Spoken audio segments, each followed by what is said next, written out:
Welcome back to Learn with Chris. I'm Chris. If you're a fan of fantasy, you are probably familiar with J.R. Tolkien, Lord of the Rings, The Hobbit, The Silmarillion, and you probably would consider Tolkien to be the father of fantasy or grandfather of fantasy, the gold standard from which all fantasy is judged against. And that's quite true and correct. However, what you might not be aware of is that Tolkien himself drew a lot upon Norse stories, sagas, and eddas for inspiration. For example, all of the names of the dwarves and Gandalf as well, is from the Voluspa, taken directly from the catalog of the dwarves in the Voluspa poem, all of them directly. And from this story here, the Saga of the Volsungs, a lot of elements, the reforged sword, a ring of power, a dragon, how a dragon was killed by piercing his heart, all of this is in the Saga of the Volsungs. So Tolkien drew a lot of inspiration from Norse myth. So I want to, both for the audience and for myself, I want to read through the Saga of the Volsungs, chapter by chapter, so one video for one chapter, and read it, explain it, and maybe as I'm explaining it, I'll come to some new understanding for myself. So I'm doing this for myself as well for anyone interested in Norse stories. I've talked about, of course, the Poetic Edda and the Prose Edda in previous videos, but this is a saga, not an Edda. Yeah. Now, it's not primarily about the gods, although Odin is he's in the first line. So Odin is in this, but it's primarily about the family, the Volsung family, as it goes through the lineage of the family until you get to Sigurd, the dragon slayer, and after him as well. So this is quite an interesting story. So this is the translation from Jesse Byock. I'll put his name up. And I want to read through the first chapter today, paragraph by paragraph. I'll stop at every paragraph, add some notes or some ideas, or maybe some explanation as I read through it. So, Saga of the Volsungs, Jesse Byock translation, chapter 1. Here we begin by telling of a man who was named Siggi, and it was said that he was the son of Odin. Another man called Skathi is introduced into the saga. He was powerful and imposing.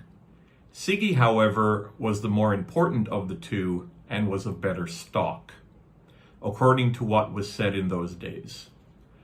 Skathi owned a thrall called Brithi, who should be mentioned in the account of these events. Brithi was well informed in the things he had to do. He was equal in skills and accomplishments to those who were thought more worthy, and he was better than some. So we're introducing Siggi,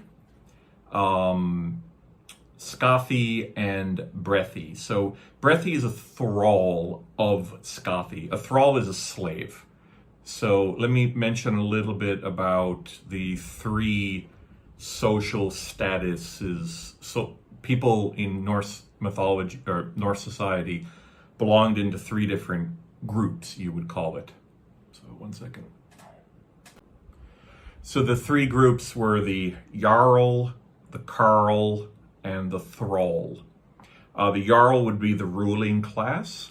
The Carl would be the freemen, or maybe the merchants, or maybe some landowners. And the Thralls were the slaves in Norse society. So Skathi had a slave, Brethi, who was a very good slave, and he was very good at what he had to do. So whatever tasks he was assigned to do, he was very good at them. And he was better than other people. Now, this is going to be important because we're going to get to, well, something happens to the thrall. So the second paragraph. Now there is this to be told. Siggy once went hunting with the thrall, Brethi, and they hunted all day until evening. When they compared their kills in the evening, Brethi's was larger and better than Siggy's, which greatly displeased Siggy. He said he wondered that a thrall should outdo him in hunting. For this reason, he attacked and killed Brethi, and then disposed of the corpse by burying it in a snowdrift. So Siggy goes hunting with Skathi's thrall, Brethi, and Brethi hunts better than Siggy. Siggy is a free man, Brethi is a slave, is a thrall, and Siggy is outdone by Brethi.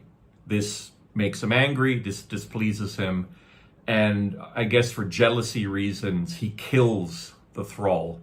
Now, it's important here because number one, it's not his thrall, it's the thrall of Skathi, and number two, he killed and then hid the corpse by burying it in snow, in a snowdrift. That's murder by Norse understanding. If he had killed Brethi and then went back and told Skathi and said, hey, I got angry and I killed your thrall, then he would probably have to pay some money to Skathi, and then that would just finish the issue. It wouldn't have been a big deal because he was a thrall, he was property, right? It was considered maybe no different than destroying somebody's property or breaking somebody's, bicycle or something, and you just have to pay to replace it, right? But he didn't do it. He hid the body. That's murder, and the consequences of that are much more serious. So the third paragraph.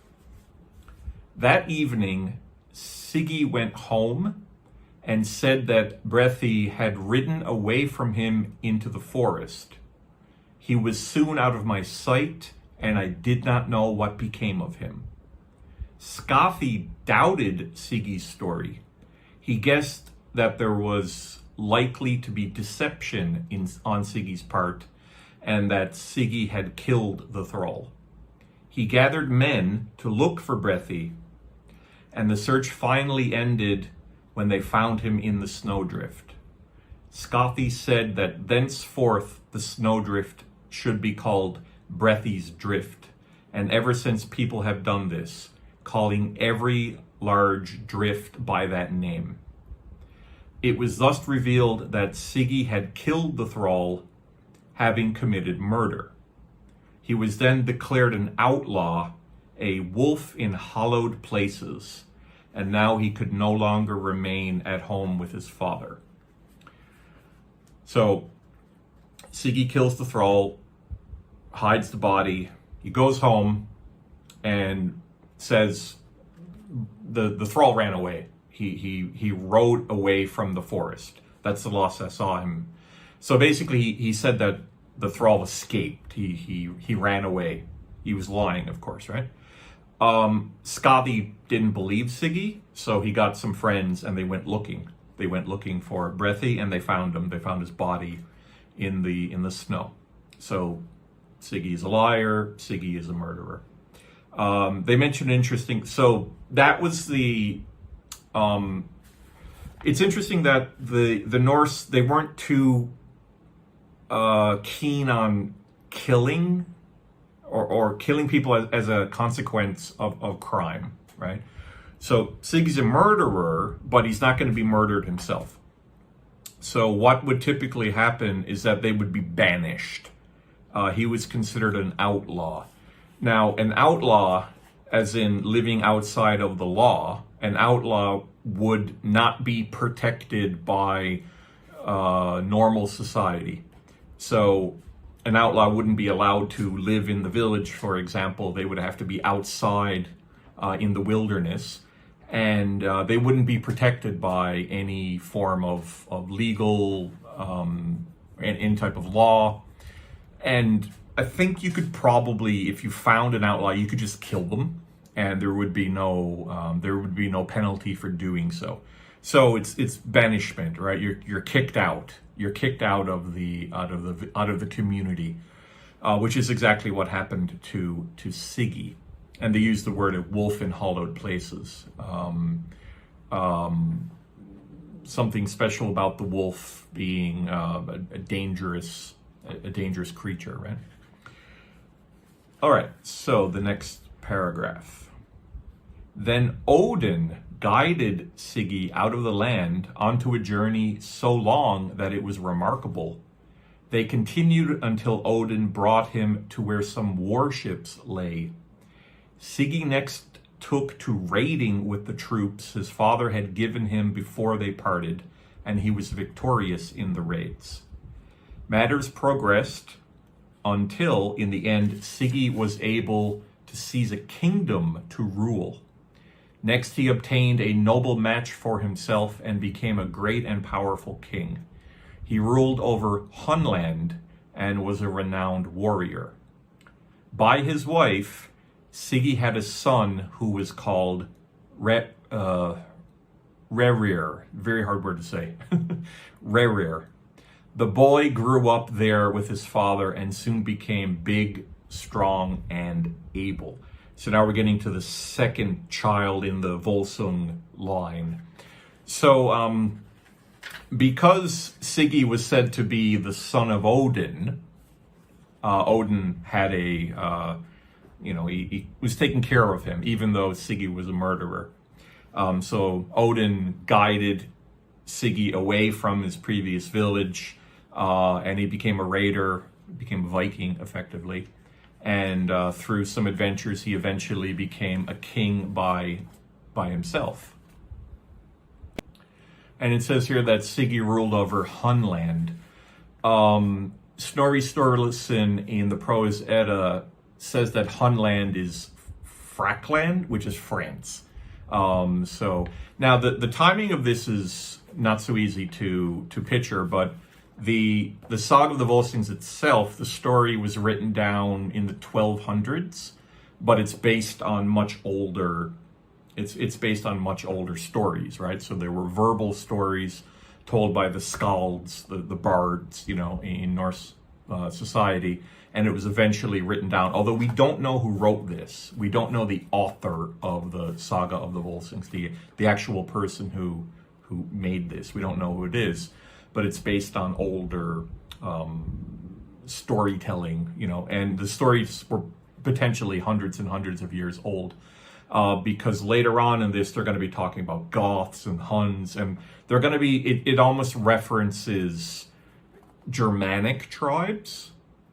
And of course, this is Scandinavia, right? So it's up in Norway and Iceland and everything.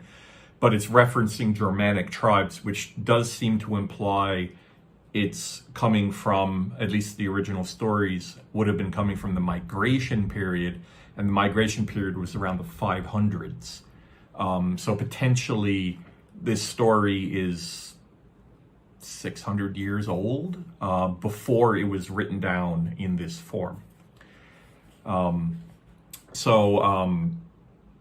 Siggy got himself a kingdom, and he ruled over Hunland, which is France. At least according to Snorri Sturluson, it was France.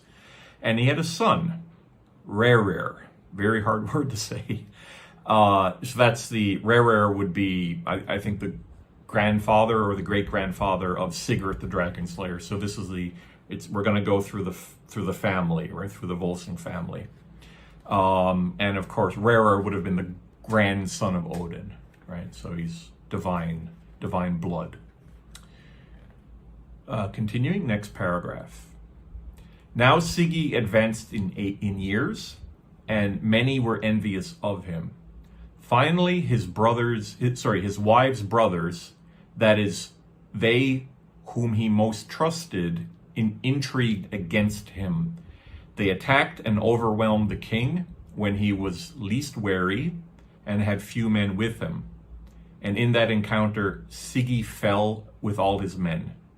His son Rerer was not present at the battle. Rerer gathered a large force of his friends and chieftains of the land, so he was able to take over both estates and the kingship that had belonged to his father, Sigi. This story is full of betrayal and murder. It's a Viking story. So Sigi was attacked and killed by his wife's brothers, so his brother-in-laws. But luckily his son wasn't there at the time, and his son was able to fight against them and take back his father's lands and his father's kingdom. So he would become the next king of Hunland. Continue. So next paragraph. When Rerer felt that he had established his footing in the kingdom, he called his grievances against his maternal uncles, those who had killed his father. The king gathered a large force and marched against his kinsmen. He felt that they had already done him so much harm that he could place little value on that kinship. And so, with this reasoning, he acted, not stopping until he had killed all his father's slayers, although such an action was appalling by all accounts. Then Rerir took over the land, wealth, and power. He became an even more influential man than his father had been. So, kinslayer, killing your kin, killing your uncles, killing your brother, killing your father, that's like the worst thing in North. I think it's the worst thing, the most serious individual crime a person could do in Norse society, to kill family, right? It was the worst thing that you could do, being called a kinslayer, right? Horrible, bad stuff, very, very bad. And so Rerer he didn't like the fact that he had to kill his uncles, but they effectively deserved it because they started the process by killing their brother-in-law, Sigi, right? So even though it was an act that he didn't want to do, he did, and he killed all of his father's killers, and then he became king himself, Rerer, who was more influential and more powerful than Sigi had been. Okay, let me read the last paragraph. So this is the last paragraph of the first chapter of the Saga of the Volsungs. Now Rerer took much booty for himself, as well as the woman he thought most suitable for him. Although they had lived together with intimacy for a long time, they had neither heir nor child. That lack displeased them both, and they fervently implored the gods that they might have a child. It is said that Frigg heard their prayers and told Odin what they asked. Odin was not without resources. He called one of his wish maidens, the daughter of the giant Hrimnir, and placed in her hand an apple, telling her to present it to the king. She took the apple, assumed the shape of a crow, and flew until she reached the place where the king was sitting on a mound. She let the apple fall into the king's lap. He took the apple, suspecting its purpose. Then he came back from the mound to his men. He visited the queen and ate some of the apple. So that's the end of the first chapter. So Rerer and his wife, his queen, doesn't say what her name is, but they're childless. They have much intimacy, so they're sleeping together a lot, but there's no children born. It says neither heir nor child, which of course means neither boy nor girl, right? So a child would have been a girl. The heir, of course, would have been a prince, right? So no children were from that marriage. So they prayed to the gods for help. Frigg, Odin's wife, who is obviously one of her areas of, what do you call it, the domain of her, one of her domains would have been childbirth and the home, the hearth and home, I guess. So she's the goddess who would have heard the prayers of a woman who wanted a baby. So Frigg would have been the goddess to hear that. She tells Odin, and Odin is not without his resources. So Odin has abilities and knowledge, right?